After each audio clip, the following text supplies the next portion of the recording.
This video is sponsored by Card Kingdom. You can visit their store by using my referral link in the description below.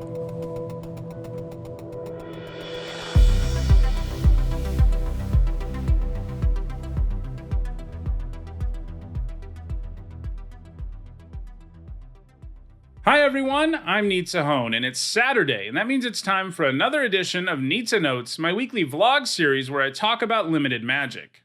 So it's still Streets of New Capenna season, but I've already done several videos on that format, and it's not an interesting enough format for me to make a bunch more of them at this point. So I wanted to talk about a broader topic with regard to limited, and really this can probably apply some to any format of Magic. Because I want to talk about 5 things you should do when you're on tilt, when you're salty, when you're angry, whatever you want to call it. When you're frustrated with how your Magic game is going, these are 5 tips for how to deal with that because it's something that's going to happen to all of us. We will do a crack-a-pack of New Capenna at the end just to talk about the format a little bit, but that's pretty much the only time we'll talk about it in this video, except to say that sort of what motivated me to make this video was an absolutely horrible weekend I had in this format. Of Streets of New Capenna. The first week of the format where I did like the early access stream and streamed on, Saturday and Sunday like I usually do as well, and played a bunch of drafts. It went pretty well. I was having a good time. Maestros was the deck that I was really doing well with. But then I came back the next weekend and did my usual streams, and I just was getting destroyed. Basically, no matter what I drafted, I had a really horrible run that weekend. And I was really, really salty, especially the middle part of the second day of streaming that weekend. And I'm not normally someone who gets salty that easily. We all have different demeanors. For me, it takes several things going poorly in a row for me to really get there on saltiness. Like one thing going sideways doesn't usually do it. But yeah, so that's what sort of motivated me to make this list because that's just, I recently experienced saltiness. So let's talk about these 5 things. And I think these are all things that help your game in the long run. Number 1 thing to do when you're frustrated, feeling salty, on tilt, whatever you want to call it, is to take a break. It's an obvious thing maybe to some extent, but at least for me, sometimes when things are going really poorly, what I really want to do is just keep jamming more and more games to get the bad taste of my failure out of my mouth. And so that's not a good idea though, because when you're salty already, when you're already angry, the little tiny things are just going to make you even angrier than they normally would.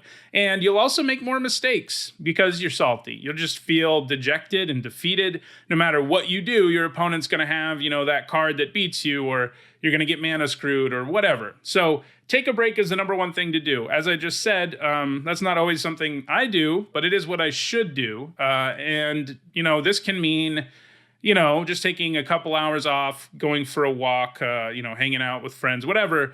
And it can also mean not playing for like a week. Sometimes you just need to sort of clean your slate and, take a break. Give your brain a break from the thing that's frustrating you so much at that time. But no matter how you do it, taking a break is the right thing to do, and it will help you more in the long run than just continuing to force yourself to play Magic so that you can finally have some success. So yeah, take a break. The second thing is to remember that Magic is a game of variance. Yes, people talk about Magic as a game where it's chess plus poker combined, and the reason they say that is because of the variance element. Skill is involved, just like chess, but in chess, there's very, very, very, very little variance. In Magic, there's a lot, because you don't know what order you're going to draw cards in. In Draft, you don't know what cards are going to be in your deck even, and so forth. So, variance is a big part of Magic, and it's part of what makes it interesting, because the games are all different because of this variance. However, sometimes you can have all of this stuff going really badly for you all at the same time. And, that's just part of the game. You'll have the flip side happen too. So, what I'm saying here is remember variance is a thing. And one of the ways to rationalize things, if it's clear that variance is your problem and you're just like getting mana screwed every game, or your opponent has a bomb that beats you every game, these things will happen all in a row. And so just remember, it will go the other way eventually. And it does. You go on crazy hot streaks sometimes where you're just top decking the exact card you need to win the game. And in the long run, it evens out. So, this isn't true of always when things are going poorly for you. because sometimes there are things you need to correct about your game and how you're playing a limited format, in the limited context. But sometimes things just aren't going your way. And sometimes it can happen multiple drafts in a row, multiple games in a row. And, it's hard to not get salty when that's happening, for sure. But remembering that it will even out in the end often helps me sort of cope with it. One thing I do want to do a little mini rant here about, because it bothers me so much, and it's related to the topic, is the people out there who are shuffler truthers on Magic Arena. I know there are many of you who are probably watching this video because there's a large segment of them in the Magic Society. People who think the shuffler is rigged, etc., and their evidence of it is always, look, I drew so-and-so cards in a row, or I had all 3 copies of X card in my opening hand. That's just variance too. Now, maybe the shuffler has some slight differences from paper Magic, and it certainly does in terms of your opening hands, but it mostly just helps you. It's not going to hurt you for the most part. It can sometimes, but mostly it smooths out your opening hands so you get a better hand than you would otherwise have in paper. But those things happen to you in paper too, and they will. You'll have the same strings of horrible luck, the same strings of mana screw. And if you're not ever having that happen, then you're cheating. You're not shuffling to randomize your deck. You're mana weaving and all that kind of stuff. So this variance does play out in a way where you want to blame something when things are going poorly, and you can say it's the shuffler, but it's better to just say it's variance, because the shuffler, there's no real evidence of any sort of thing about it being rigged the way people think it is. It doesn't make any sense that it would be, because no matter what happens, it's benefiting somebody. So it's not like they're making money off of it. I don't know.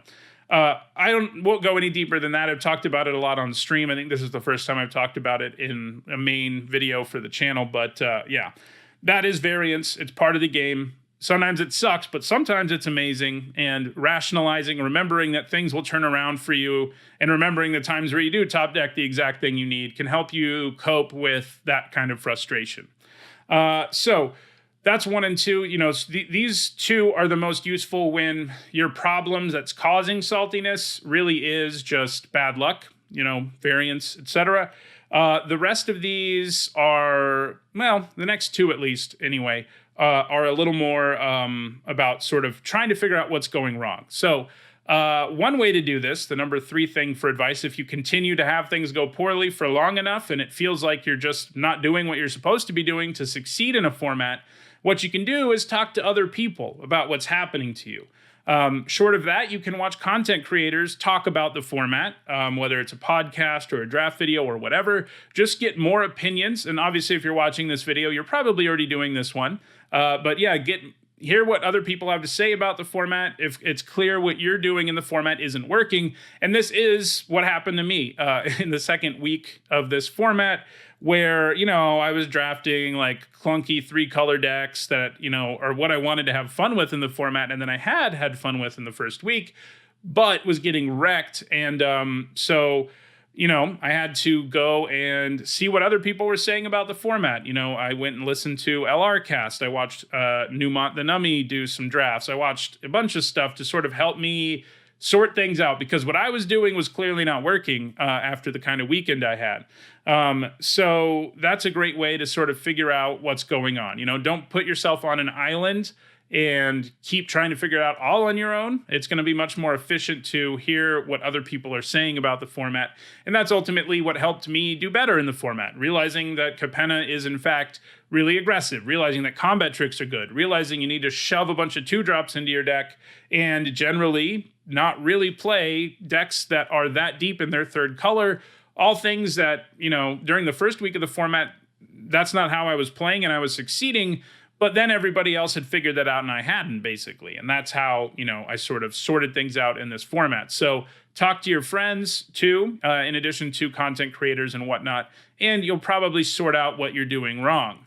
For number 4, I have try something outside of your comfort zone. And for this, what I mean is, normally my favorite kind of decks in Limited are grindy value ones. Those aren't really a thing in this format. So Once I started hearing people say, play a bunch of 2-drops, get a bunch of combat tricks, I took that to an extreme level and sort of just forced decks because, what did I have to lose at that point? And I would just take all the 2-drops and all the good combat tricks that were in blue, white, green, basically, shove them into a deck and play with it, and it went pretty well. And that was really outside of my comfort zone. If you know me, I don't like playing combat tricks most of the time. You can just get wrecked by them. But if you're the aggressor and you can use combat tricks to really efficiently knock other creatures out of the way and keep your board position going in this format, it's incredible. Like, this is a format that is entirely outside of my general comfort zone. And it's not like I never draft aggro decks. I do when they're what's open, but the degree to which combat tricks are good in this format is unusual. And it took me, really just ignoring what my brain was telling me and just jamming them into my deck to start to feel like, okay, this is what works in this format. And then the last thing is put things into perspective. It's just Magic, and this kind of goes hand in hand with Take a Break. Like, I know we're all very passionate about Magic. Obviously, I am too. I have a YouTube channel and whatnot, and we want to win.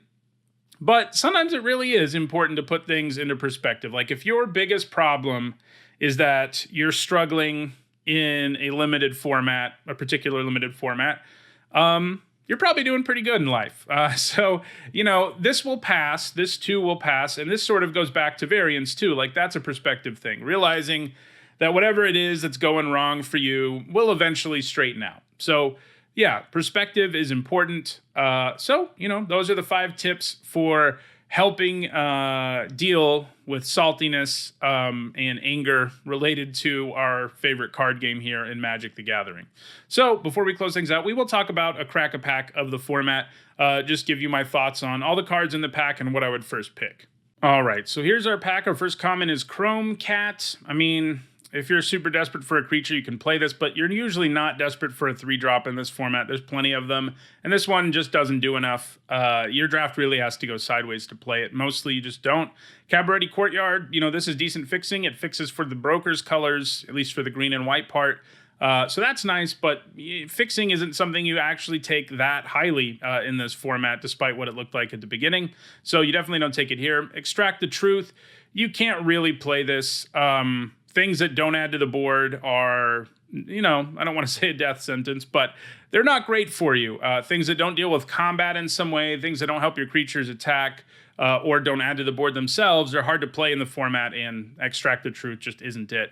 Echo Inspector. So far, this is what we would first pick for sure. All the connive cards are really good. The flexibility of helping you rip through your deck, the +1/+1 counter synergy, all of that ends up being pretty nice, and Echo Inspector has been a pretty nice card. I've actually come down on it a little, mostly just because it's a 4-drop in a format where you need to make sure you have lots of 2s, so I don't end up playing it as much as I used to, but I always like having one in my deck. Boon of Safety. This is fine. It's a combat trick of sorts. I don't find myself playing this particular one unless I have a bunch of counter synergies, and I don't have that as many +1/+1 counters as I would like. So like if I have like 4 Celestial Regulators or something, and I don't have a lot of 2-drops that give me counters, suddenly Boon of Safety looks better. It's okay, but I do find myself cutting it for the other tricks in the format more often than not.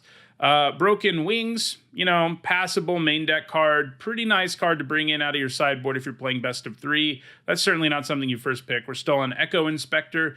Obscura Initiate is next. It's another nice little flyer. There's a lot of them in blue and white. Part of the reason blue and white can do pretty well in the format.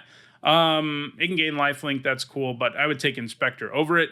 Join the Maestros. This has been all right. I mean, if you have a deck, I don't love black in the format in general. Black and red are both colors that I don't love, but when you put them together, you actually end up with a pretty good deck. Join the Maestros isn't exactly one of the premier sacrifice payoffs for it, but playing one in that deck is fine. If you get some payoff for the sacrifice and then also generate these 2 bodies, it can be a pretty nice turn. Is kind of clunky though. Still on Echo Inspector. We've got Skybridge Towers next. This is nice fixing, just like Cabaret Courtyard is. I kind of like them a little better. The fact that they can draw you a card late, I think, is more upside than the whole gain 1 life thing on the Courtyard. But, still on Echo Inspector. Goldhound's next. This card's funny because in a format where you do need to be really aggressive, Still isn't great. You know, it's fine. If you put counters and stuff on it, it can be pretty good, but it's not as good as it kind of looked in the set review. You know, it ended up on my underperformers list, and that's certainly where it is. It's okay to play if you're in one of the red decks, especially if you have sacrifice synergies, because it will trigger those when you sack it for mana. But it's not that impressive of a 1-drop. There's a lot of better, you know, you'd rather have some of the good 2-drops than Goldhound. Cement Shoes, this thing's been pretty much unplayable, so moving on. So we're still an Echo Inspector. Next up, we've got Glittering Stockpile. I have ended up playing this once, and it ended up being kind of good, but I was in a really weird deck that ended up being, it was like a black-red deck, but it was sort of more controlling. It had like the Dread Mangler, 2 of those sort of as the main win condition, and I needed the ramp, and it worked kind of okay there, but the deck, and the deck ended up being fine. Like, I had enough going on early to not die, and then I could win with big creatures late. But that's not a great strategy in the format overall. You can just really get out-tempoed and wrecked if you're not adding real things to the board. So I don't really advise playing the Stockpile, though I will say you do sometimes end up in a deck where it kind of makes sense, but it's a rarity. So we're definitely still on the Inspector. Next up, it's Brazen Upstart, the Cabaretti Uncommon, one of them anyway. It's good, you know, usually gives you a 2-for-1, has decent stats. However, I would still take Echo Inspector. You know, in a vacuum, the Upstart's definitely better, because of the 2-for-1 it generates, but the Echo Inspector's monocolored. It's, you know, and this is a format where Cabaretti's not a great thing to begin your draft in. You need to have something really good to end up there.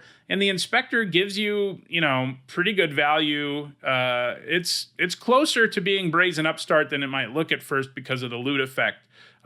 Even though it's not quite as good in a vacuum, the fact that it's monocolored and in blue is a big deal. Got a great rare, though, and it's Ziatora's Envoy. And, you know, this pack is interesting because it's pretty poor in terms of brokers stuff, and it's pretty poor in general, I guess. Yeah, this is not a great pack, but our rare is really good, and it's definitely what we take. You know, I don't love doing Riveteers unless your base is black-red, but that's a perfectly good deck when you can. And, you know, you can just end up, if you get enough of the blitz stuff and it's open enough because everyone's in on brokers, you can just be blitzing stuff out like every turn, and really running those decks over. Suddenly their Celestial Regulators and stuff like that just don't matter because your creatures are always attacking and you don't really care. And a lot of them die because of blitz. And the Envoy is one of the more powerful cards in the format because of the crazy value it generates. Because combat tricks are good in the format, it's not that hard to just wreck people who try to do everything they can to get rid of it before you get a free card out of it, and then you just destroy them with a trick and get a free card. I've been wrecked by it. I've wrecked people with it. The Envoy is really good, though, like I said, you're generally leaning more in the direction of being black-red splashing green, as opposed to red-green splashing black, but, you know, if that's open enough, you could end up with an okay deck, too. So that's the Crack-a-Pack. Definitely Ziatora's Envoy here. Weak pack overall. I guess it would go Envoy, Inspector, Upstart, Initiate. That's probably where I'd be leaning. Maybe some of the fixing gets in there. This pack's so weak, but yeah. All right, so that does it for this edition of Nizzanotes. I'll be back next week. I think we'll talk about some other more general topic. So see you then. If you enjoyed the video this time, don't forget to like it and share it so that others can enjoy it too. If you want to make sure you catch future Nizzanotes and other limited content and Magic content more generally, don't forget to subscribe and turn on notifications. If you want to catch up on past content, you should see the playlists on your screen shortly. And if you want to go the extra mile in supporting me and the channel, you can on Patreon. Thanks for watching.